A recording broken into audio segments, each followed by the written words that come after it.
Hey everybody, welcome to part 2 of 2, this special Halloween month bonus edition. We're going to continue our conversation with Pat Jankiewicz and everything movie related. And as always, thank you for listening. Welcome to another episode of The Unseen Paranormal, where some of the scariest things are unseen. I'm your host, Eric Freeman.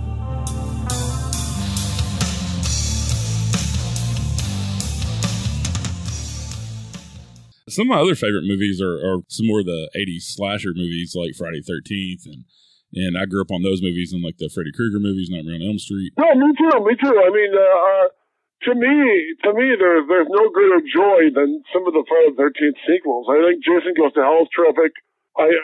Jason Goes to Hell by Adam Marcus does not get the love it deserves in the Friday the 13th lore, you know? Yeah. One of my favorites, and I remember looking forward to this when I was younger, when it came out, was the Jason versus Freddy. They finally made that movie, and it actually turned out really, really good. I'm happy with it. I think my friend Doug played Jason for the last shot where he comes out of it. They couldn't come up with an ending that satisfied. Here's something people don't know. David Goyer, who did Batman Begins and The Dark Knight and The Man of Steel and all that, and the Blade movies, David Goyer wrote that last bit where the people at test screenings weren't satisfied by Jason and Freddy fighting. They just didn't feel there was a resolution. Yeah. So Goyer came up with this idea that they shot in Lake Arrowhead or Big Bear over a weekend, where after their big battle, Jason rises from Camp Crystal Lake, and you see Freddy's head under his arm, and Freddy's head winks at the camera. That was their big compromise, you know? Yeah. Yeah, and the build-up to that was pretty nice, too, how it was written in the Friday 13th movie before that, because Freddy's hand comes up. Oh, yeah, that's actually Jason. That's Jason operating the glove that pulls his mask down the hell, you know? Yeah. Yeah, that's Adam Marcus. What I loved about the Friday 13th movies is when they've been around a while, and even they were bored with the setup and payoff, and they started doing weird, wild commentary. You know what I mean? I love in part 6, Jason Lives, where he's treated like Frankenstein, and they're trying to change the name of the town to keep people coming. They're killing the premise. You know what I mean? The same way in 3D, they were actually trying to have more fun with it than would normally. You know, the later ones, where the cute girl hologram says, "Hey, let's smoke illicit drugs and have premarital sex." You know, somebody behind the camera is having a good time at the expense of the premise. They're acknowledging they know, and they're just trying to do it differently, you know? Yeah, and also Jason X was, where he goes to space, was just kind of way off the mark and way out in left field. But I had a good time with it. I think Alexa Duig is adorable in it. I mean, Alexa Duig was more a sci-fi TV actress. She said she was unprepared. She goes, once you do a Jason movie, you're always a part of the Jason movies. And I mean, if you look at the later Friday 13th, the kills are so great. I love Darcy DeMoss in part 6, her face going through the side of the mobile home. Yeah. You know, and they look like Edward Munch's scream as it pushes through the wall of the motorhome. And that's when they were really having fun with their own premise, you know? I mean, it's more fun than, say, Friday the 13th Part 2, which is a by-rote, slasher sequel, you know? Yeah. Yeah, and that was kind of one of my favorite parts of those movies, of watching all the sequels. How are they going to come up with to kill somebody next? And one of my favorite scenes, and I forget which one it's in, is when he picks up one of the campers in a sleeping bag and beats them up against a tree. And I'm like, who thinks of this stuff? And they didn't invent that. I mean, I think that's in Jason X, where he's doing that to the girls. He stuffed the girls in a sleeping bag and he's swinging them against the tree. They actually took that from another movie in our documentary. If you look at the 50 greatest horror films you've never seen, there's this late 70s movie called Prophecy about a mutant bear. And that's where they first did a guy tries to run away in a sleeping bag, and the bear hits him and he explodes in a pile of feathers. So the Jason, a kid tries to run away and he looks like a giant banana, and the bear hits him, and it's just an explosion of feathers.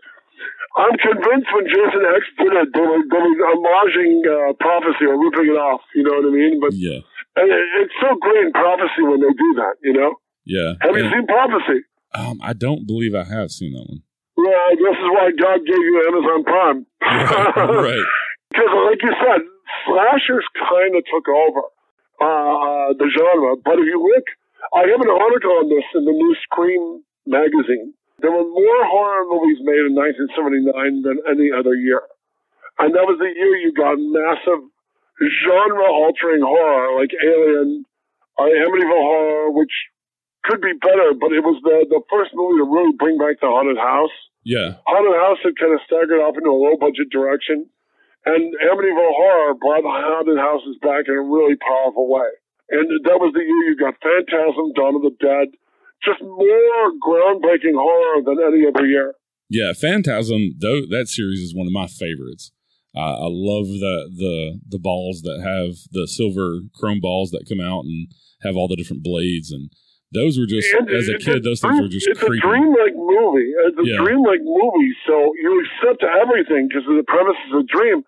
You can draw a direct line from Phantasm to Nightmare on Elm Street. Yeah, the way that Freddy's in your nightmares. And yeah, and if you look at it, he took a lot from sci-fi, the tuning fork and all the other stuff, the other worlds. I think because Coscarelli himself was a kid when he made it, but I just read his autobiography, and it's really great. I mean, because after Phantasm makes money, he has no idea what to do next, and he goes into like Beastmaster and stuff. But because all the all the dream elements, and he was shooting that before Star Wars, so the elves, the goblins in Phantasm are literally before the Jawas. But he was still shooting when Star Wars came out. And he said his crew had gone to see Star Wars, and they came back on Monday, and they were telling him, hey, our goblins are in Phantasm. Yeah, those creep me out as a kid. I love the Beastmaster movies, too, from him. I actually had I think ferrets. The best special effects in the Beastmaster is Tanya Roberts in the string bikini, basically. I mean, they shot that. One of the funny things is you'll see articles pretending Beastmaster was shot in Mexico when they think they avoided the Unions and they shot it by Magic Mountain out here. Yeah. The woods behind Magic Mountain was where they shot a lot of A-Teams, Incredible Hulks, and any movie set in a jungle shot in California was basically shot in. And the oil companies one of the oil companies, Richmond Oil, owns like thousands of acres behind Magic Mountain, which is where Beastmaster shot. Yeah, I actually had 2 ferrets, and they were named Kodo and Moto, like in that movie. Oh, you did it? Yeah. No, when they made the movie, ferrets were illegal in California. Oh, you know what? That Bigfoot movie I did. Bill Munns, who did Return of the Living Dead, the original Swamp Thing for Wes Craven, he did all the creatures for Beastmaster. And the great thing is, when I made The Hoax, which is also on Amazon Prime and Tubi and Netflix and all that good stuff, he and I shared a cabin in the middle of the Colorado Rockies, while we were shooting this thing. And so every day I would pump Bill for stories about doing the Boogans, about doing Beastmaster.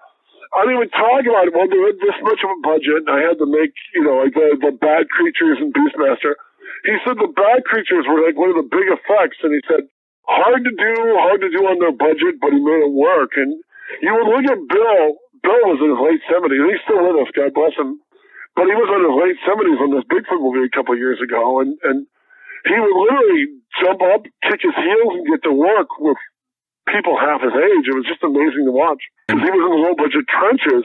He knew what he wanted. He knew how to deliver. And when they'd have a request for something on the last minute, you would see him take 5 minutes and come up with 3 different ways. It was exciting to watch a kind of economical filmmaking at its finest, Yeah, and I'm glad to see now that some of these films, even bigger budget films, are coming back around to more practical effects. Of course, you still have a lot of them with all the comic book movies and that type of stuff with doing a lot of the computer-generated graphics, but it's good to see some of these bigger budget movies come back around to practical effects because they sometimes look better with the high-def cameras than they can do with the CGI. You know what? That's why, even if they eventually, God forbid, remake Jaws, that whatever CG shark they come up with, I mean, look at Deep Blue Sea in 1999, from 1999 or 2000, and you look how great those mechanical sharks are. Yeah. And you look at the two cheapo ones they just did for sci-fi, 2 and 3, shot in Africa. And the sharks have no weight. They have no heft. Animatronic, one of the great things is I've done a couple interviews with Jon Favreau. And Jon Favreau did Zathura. And one of his rules on Zathura is he wanted as much of Zathura to be physical effects as possible. And he's doing the same thing on Mandalorian, where he uses the CG in service of the story, but Baby Yoda is a puppet first, you know? And if they replace him in some scenes with CG, he's still a raw puppet on set, which is very important. He told me on the original Iron Man, he wanted as much physical armor, physical helmet as possible. You know, and he goes, we did the stuff that you couldn't possibly do animatronic for Iron Man. We used CG. And then he learned that on Iron Man 2, when Downey was tired of being changed in and changed out of the Iron Man costume, he found he could put on the blue dots and have the costume appearing on him without Downey having to have the physical effects, you know?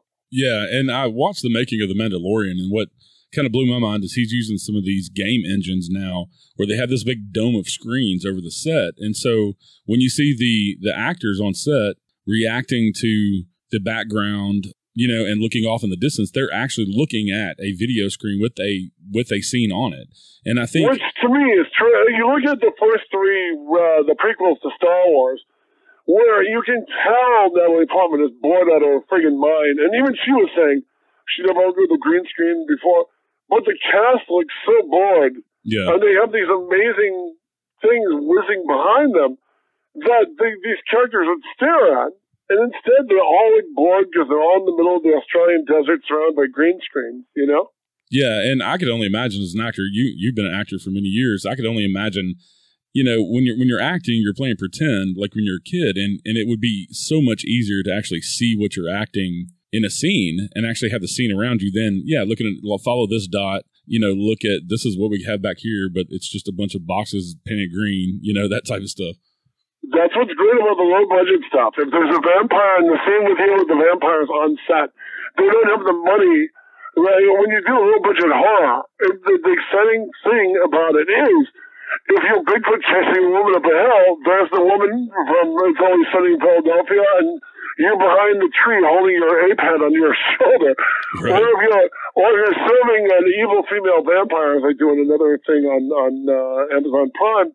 She's actually standing right there in her fangs. You know what I mean? I mean, I think that's why low budget will never go out of style. As long as you have, you know, as long as you have the Killer Clowns from Outer Space done by the Kyoto brothers right in front of you, I'm not in that. I'm just using that as an example of a great physical effect. There's no way you can top it. You know, I mean, all the CG in the world, Spielberg's got a freeway collapsing right behind Tom Cruise and Dakota Fanning. But there's no expression they can make that will equal a freeway collapsing like that behind you. I mean, and just every time they act to the green screen, it looks like they're underreacting, you know? Right, and there's a famous story that I've heard about the Aliens movies with the chest burster, where they didn't tell any of the rest of the cast that was going to happen, that alien was going to burst out of his chest. So their reaction on film is real, and you couldn't get that. Well, I'm going to tell you a sad story, which you can look up in Infinity Magazine #4, which came out last year. I got a cover story on Veronica Carlson, and that story drives her nuts. She goes, don't they know how movies work? Of course we see the puppet coming in. Of course we see the physical effects. She goes, we're sitting there, we don't notice that John Hurt has a plaster of Paris chest. And she goes, we don't see blood packets being loaded into his back. It's one of those, the one thing she knew they were going to get messed. She said she looked over at Tom Scott, and she said she knew there was a giant effect. She goes, why are they covering the cameras and lights in plastic? Because she said the one thing Ridley Scott never told them the scale of which the blood and everything would fly around the set. Yeah, that bothers her the same way the lady at the beginning of Jaws. If you ride the Universal Studios tour, they'll always tell you about how Chrissy cracked 2 ribs when they were shooting Jaws. She didn't, but they'll tell it during the tour because, oh boy, that's a great story. Right. And Susan Baglini, who played Chrissy, said even when her mother stood up and shouted at the tour guide, that's a lie, with the mom and grandmother on the tour, and they showed a Beth Lie during the tour. You know what I mean? And, she goes, "Look, Jeff," she goes, "Print the legend." You know? Yeah, that old Liberty Valance, when legend becomes fact, print the legend. In fact, very good. In fact, one of her best stories is when they were filming Alien, the original Alien. She said that what's his name turned around, the wonderful Nigerian actor who played the alien. He couldn't sit down because he had the fins and the tail, and she said it would bother her, Sigourney Weaver, and others every day. And nobody would say anything because it was a big movie and nobody wanted to get in trouble. And finally, Tom Skerritt stood up and said, "This man is a cast member, and it's not fair. He has to stand for 9 hours waiting for a shot." And so when he brought that up, and she told the story, giving him full credit, which was, I thought, really cool of her. Yeah. So they built the actor a sling so he could sit down on the sling without tangling up his tail or his dorsal fin. And she said his arms were so long. One of the things that struck her, his arms were so long they went down to his knees. Wow. The actor's arms, not the alien. Yeah, and that's why he's perfect to play that part. Exactly. Because you've never seen anything like that. And when you repeated viewings of aliens, it's amazing, especially when you've been a creature several times. When you look at the guy, does next to nothing, but everything he does, it's all economy and movement. When Tom Skerritt comes across him, all he does is raise his arms, but it's one of the most terrifying scenes in the movie when the alien raises his arms on him, you know? Yeah, I love those movies too. Oh, yeah, the first two especially. I mean, I'm in the minority, but I don't really care for Ridley Scott's Prometheus or Alien Covenant, but I love Alien vs. Predator 1 and 2. I think those are both a lot of fun. The second Alien vs. Predator is really disturbing. When the aliens are running around the nursery and the pregnant women's bellies are being replaced with face huggers, that's so freaking creepy. Yeah, those are good movies. I like those movies. And then the new Predator movie I thought was really, really good. That just came out a couple years ago. I had trouble when you monkey with this design. Half human predator. I mean, I love Shane Black, so I was along for the ride. You know, wanting to just dig you through the movie. I don't like when they met. I didn't like a CG Predator. I mean, Kevin Peter Hall is the Predator, you know? And yeah. I'm in the minority that I really, really, really, really love Predator 2. I think Predator 2 is a blast. All of those movies I enjoyed. I try to go into a movie just to be entertained.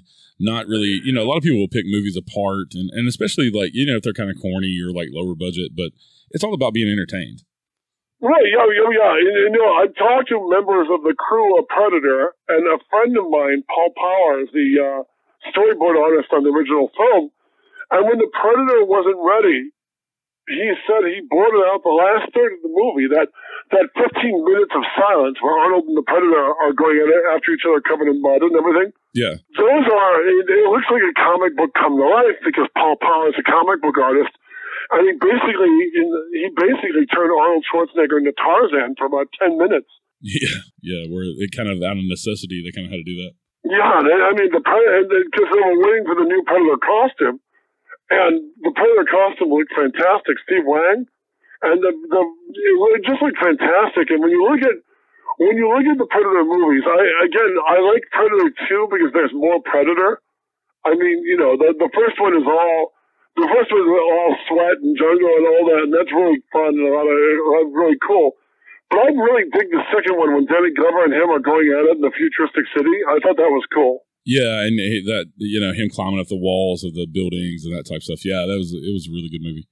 There's a great stolen scene in Predator 2 from another movie in the 50 greatest horror films, The Fury. They steal a scene from Brian De Palma where the Predator regrows his hand in the bathroom. Yeah. That's the whole mother knuckle scene where Kirk Douglas jumps in the window on the family. They redo that scene, and you couldn't steal from a better film. You know what I mean? But him regrowing his hand in the bathroom, and that great shot of him skinning somebody in front of the Eastern Building. Wow, on the roof of the Eastern Building. Yeah, just good stuff. Yeah, and I can't really get into the horror movies nowadays with, like, The Conjuring and Annabelle. Like, I think they're more. Towards, like, the old slasher movies were more about trying to creep you out. Like, like, is somebody following me? That type of feeling? Is somebody watching me? To me, what I love about Jason Blum and Blumhouse, I think they're the closest you're getting to the capturing the true spirit of like 70s, early 80s horror. Yeah. You've got this, if you look at The Conjuring as a supernatural Batman franchise, they're basically, these heroes are called in to handle something. I think the Blumhouse movies are always really scary. I think he's really smart in that The Conjuring are great movies because you care about the couple. The first Annabelle movie is nothing but cheap jumps. But I think the third one, the little girl in the haunted museum, that's great stuff. I mean, he knows what he wants. I think Conjuring is great. With the Conjuring movies, he took a couple who were tangentially involved with the Amityville Horror. When you read the book, they don't really show up until the last 20 pages of the Amityville Horror book. And he made them their own franchise. And I think the Conjuring movies are great. They're creepy. You know what I mean? Like you said, someone's watching you. Yeah. I think that's one of the things going through it. I don't think he overdoes the CG and keeping the movies to $5 million or less. I just think he's the guy alongside Paranormal Activity who's kept horror going in the new millennium, Yeah, and some of my favorite new movies is the Insidious movies. I think those are great because they don't rely on the jump scares. That's what I've been trying to say. Was it the Insidious? Yeah. That's the movie I was trying to... the house in Insidious is the Spider Baby house, which you can see off the Gold Line next time you're in California. Yeah, Insidious. The great thing about Insidious is they take every haunted demon movie cliche and turn it on its ear. You're waiting for when the wife figures out what's going on and she goes to the mother. She goes to her mother-in-law. Every horror film has to have 10 minutes of the mother-in-law poo-pooing it. No, you're out of your mind. Instead, the mother-in-law immediately confirms it, which makes it even scarier because you don't see that coming, Right. The third one wasn't Insidious at all. It was more a reboot. But the first two, the sudden murder of you-know-who and at the end of the first one by you-know-who is so scary and so weird and so creepy, Yeah.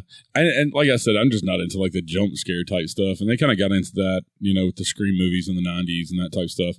I like the creepy factor. That's why I agree with you on the creepy factor. I couldn't get through the last Scream movie. I think Scream 4. It was beating a dead horse. I couldn't finish it, Yeah, I saw something where they're going to reboot it with Neve Campbell as the lead. Well, they're bringing her back, so you'll have to see with the lazy children of her own who just happen to be in the 16 to 24 demographic of the Screen viewer.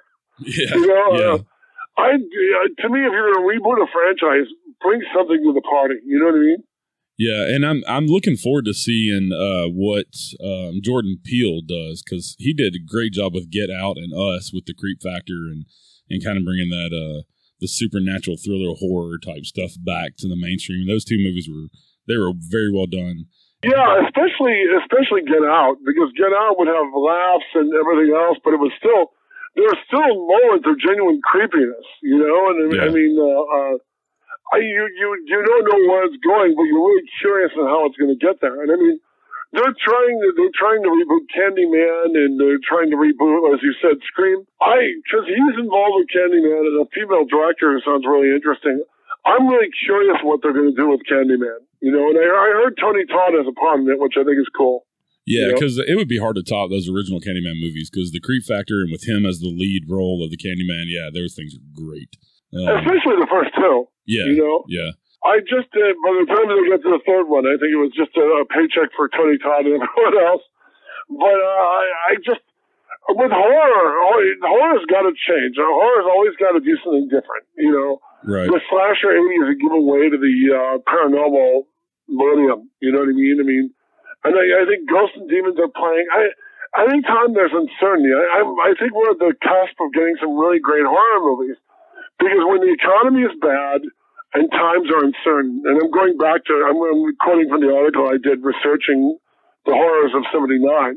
You had 3 Mile Island, the Iranian hostages, the gas crisis, the first school shooter, all that happened in 1979 when you got all these horror films coming out. And now with a global pandemic and everything else, I think people are scared, and then they see being scared as an outlet for themselves, you know. And right. I really, to me, the guy who's really doing it is Noah Astor. I think Hereditary and Midsommar are fantastic. One of my favorites here recently was the remake of Pet Sematary. I thought it was a really? great. You know what? Yeah. I didn't see it. I respect that they made it, but I thought you're not going to top Stephen King writing the script, you know? Yeah, I just think in the newest one, don't get me wrong, I love the original Pet Sematary, but in the newest one, they kind of followed the book a little more about the folklore and the characters and that type of stuff. And so I'm one of those people. I'm a huge Stephen King fan, and I'm an avid reader. So I like for them to, if they're going to make a movie out of the book, I like for it to kind of follow, because that's what I'm expecting, you know? What I love about Stephen King is he is like Stan Lee. He's one of the, like Stan Lee, all these franchises of his that have spun out in the 90s when they were beating his beautiful books into terrible movies, you know, Pet Sematary 2 and everything else. Right. King started reclaiming the rights. I think he stripped Lawnmower Man from them calling it Stephen King's Lawnmower Man when he realized, yeah, they were doing something complete bullshit, you know, Pet Sematary 2, where you have the zombie sheriff dad banging the mom with his undead penis. They were used in the mind of Stephen King was their way of getting around. It has nothing to do with Stephen King's work. Yeah. I mean, to me, Stephen King has always been super clever. When you look at how he would deal, he wasn't allowed. PJ Souls told me this. He wasn't allowed on the set of Carrie. They banned Brian De Palma banned Stephen King from the set of Carrie. He wasn't allowed. You know, I think he maybe made one appearance or something. They wouldn't let him come back. And King, and then after Carrie, he did The Fury, which is basically a de facto Carrie 2. Yeah. And he invents the government agency that's trying to control people with these mind powers. Stephen King turned around and ripped that right back off. And out of that came The Shop from Firestarter, you know? He created his own evil version of S.H.I.E.L.D., where they're grabbing these psychics and everything else. That's a clever person who can take something ripped off and extrapolate it from his own work and reclaim it for himself, you know? They took a lot of his movies back, especially in the 80s and 90s, and did these horrible TV miniseries. There are a few of them that were good, like the original It TV miniseries was not bad, but... You know what? I love, he himself wrote The Stand. I think Mick Garris' The Stand is the best Stephen King miniseries since the original Sam's Lot. Yeah. I think I couldn't watch the remake of Sam's Lot because it opened with one of the characters trying to kill the priest. And that's not from the book. And right away, if you have a guy running upstairs to try and kill the priest in a soup kitchen, Rob Lowe tries to throttle the hero priest from Sam's Lot. I just shut it off. I thought, I've seen enough. You know what I mean? Yeah. If you're not going to... I was excited they did the white-skinned vampires, and they all look like Morbius from Marvel Comics.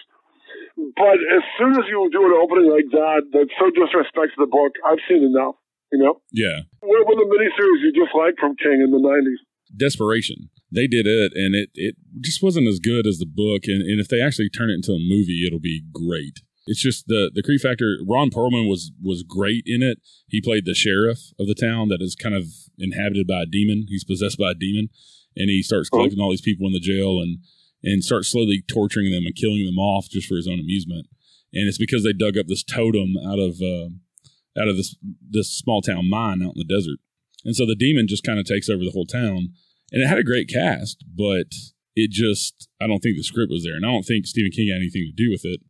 I think that was back in the late 90s, early 2000s when they did that. But I'd love to see it. I remember when they were shooting it, because I visited my parents in Tucson, and they set fire to the studio or building they were shooting in it. I've never seen Desperation. I never read the book. But I think the 90s were kind of, once the stand got the stand right, you know what I mean? I mean, they dropped huge chunks of it, but there was no way to do certain chunks of the book in the 90s. And you look at the miniseries now in the age of COVID-19, and kind of amazing to see how much Stephen King got right, you know? Yeah, and I think the new one is going to be great. I think it just has a great cast, and two of my other favorite movies that I thought they got pretty good after I've read the book later, but growing up, Maximum Overdrive Also, Silver Bullet. Silver Bullet, when I was a kid, scared the crap out of me. I was so scared of the priest, the preacher that ends up with just one eye when the kid shoots him. It was just creepy to me. Okay, you really need to read the Don Coscarelli book. The title escapes me. I think it's called American Horror or Classic or something. But the Coscarelli book, he was the guy who was going to do Silver Bullet.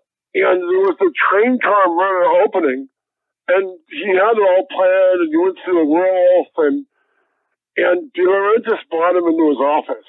And De Laurentiis called Stephen King, and Coscarelli had some sort of problem and didn't want to show the werewolf. And he describes this horrifying story in the book where Dino De Laurentiis faxes Stephen King and tells him, we need a rewrite on that page right away. King rewrites the page and brings it through and hands it to Coscarelli. Coscarelli reads it and says, yes, he solved the problems I was having, for directing that sequence, the werewolf killing someone in the train. And he said, De Laurentiis snatches the pages out of his hands, balls them up and throws them away, and he goes, that's what I think of you and Stephen King's changes. And it so angers Coscarelli, because the best-selling author in the world, you're crumbling up his work and declaring it's worthless to you. And he talks about, in the book, he passes up in the movie, Daniel Tias directs it, and a big TV director, Buck Rogers and all this other stuff. And he directs it, and the werewolf is very clumsily shown in the opening and everything else. And Coscarelli says he's upset with it because he goes, he pretty much did everything against how it was supposed to be done. But I mean, did you see it in the theater or did you see it on cable? I saw it on cable because it came out when I was really young, and so. And again, it's a little kid in danger from a monster, so you respond to that right away as a little kid. Yeah, and for years, when I was a kid growing up, for years I couldn't watch that movie. It was just one of those when I was a kid that just. It was that scary for you. Wow. Horrified me. Yeah, and I watched, and I grew up with older parents, and my mom had a love for Stephen King. She read all his books, and that's kind of where I got mine from. But Stephen King and Anne Rice, and so. They let me watch all those movies as a kid, but yeah, to the longest time until I was in my late teens, I never rewatched that movie, and now I love it. Yeah, but after Silver Bullet, you must have crapped your pants over like Cat's Eye. Cat's Eye, and also Salem's Lot was another one that kind of the original Salem's Lot. Yeah, the original. I never. Again, as I told you, I gave up on it 10 minutes in, but the original is probably one of the scariest things I've ever been on television. Yeah. And just his books in general, they translate well to movies, even if people do rewrites on them. Wow. But I like it now that he, like you were saying, he's taking back over the rights and kind of making them on his terms. And, he's been buying, they said one thing he did is he invented a shell corporation, and he was quietly buying back the rights to all his books. And if you were trying to do a sequel to something which had no basis in the book, he would use that as an excuse to pull back the property. Because he's just seen it make more money than any other Hollywood movie in history. Right. And that was great and true to the book. So he's been very quietly buying. And part of that is because the original It, directed by Tommy Lee Wallace, who we were talking about earlier, the original It creeped you out as a kid, Yeah, and Tim Curry was great as Pennywise too. He's still iconic as Pennywise. Oh yeah. And not a drop of CG. That was all Bart Nixon and the original special effects guys making Pennywise the way he was meant to be. Well, and I think, like you were talking with people being home and wanting that scare, you're going to see research in horror movies. And I think one of the great things is you have it's a lot cheaper than it used to be to make a low budget horror movie. So people are making COVID horror right now with a red camera or just their own. I mean, in the age of Paranormal Activity, where Oren Pay, where he made the original Paranormal Activity with a rented camera that he returned after finishing. I mean, that's amazing. He made that in his house, and the movie doesn't feel low budget when you watch it. It feels scary and weird and different, Well, and like the Blair Witch Project kind of changed the game too, with it being low budget and how much money it made. I think they made it for like $1 million, and all the equipment. No, much less. Was it much less? Much less. I think it was made for. I think the original Blair Witch was made for like $10,000 to $15,000. Really, that low? Wow. And even more amazing is when he did the movie. I I'm in the minority here in that I don't like the Blair Witch Project. The herky-jerky camera work and the F-bomb repeatedly. But I love the same guys, Myrick and Sanchez. They did a Sci-Fi Channel tie-in where they shot it like the Legend of Boggy Creek. You know, it was a Sci-Fi Channel thing to promote the Blair Witch, seeing the Blair Witch Project in the theater. And to me, it's 10 times scarier than the movie because you have all these unknown actors and you have the sheriff rolling up his sleeves and talking about what the hell happened to Burkittsville Woods. That is so much scarier than the Blair Witch Project itself. And I talked to, I think, Myrick about it. And he goes, well, one of them loved Boggy Creek. And so when they did the Sci-Fi Channel tie-in, they made it as Boggy Creek as they could, which I thought was the way to go, you know? Yeah, the marketing of that movie was genius because until it came out, people didn't figure out that it was actually a movie that was filmed. And the way they marketed it with the website and the sci-fi special was that it was real. And a lot of people believed that it was real. I know people that believed it was real until I told them it wasn't. And I think that was part of the genius behind that movie. And whether you like the camera shakiness or not, I think it's still a genius idea. And I did. I can't fault it. Invented the subgenre. It invented the camcorder horror. No. By that, I'm not knocking it per se. The herky-jerky camera work may be queasy and stuff that other movies like Cloverfield, which were inspired by it, do not.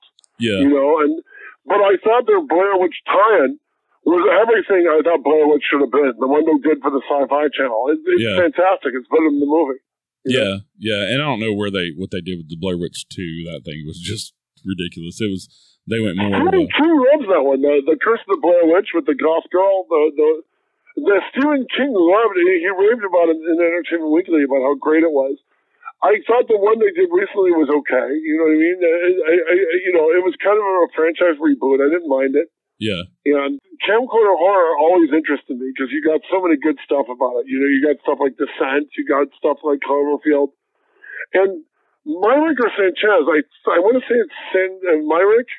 He did a pretty good Bigfoot movie called Exists, and he did one called Seventh Moon with Amy Smart from Crank. That one was sort of a knockoff on Neil Marshall's Descent, so I didn't like that one, but I thought the Bigfoot one was a lot of fun. And that's also, half of that is like camcorder horror, and I thought they did a great job on it. Yeah, another really good one that came out a few years ago was As Above, So Below, where they're down in the catacombs. In the catacombs, right? Yeah, and that was greght. Like, the whole premise of that is creepy because you don't know what's going on, and it's that found footage. A really good movie, a really scary, effective scary movie, like a Monster from the Deep movie, will make you pull your feet off the floor. If you're watching like Blackwater with the Croc, Blackwater and the same director did The Reef, which is really great, scary shark Australian movie called The Reef. Really enjoyable.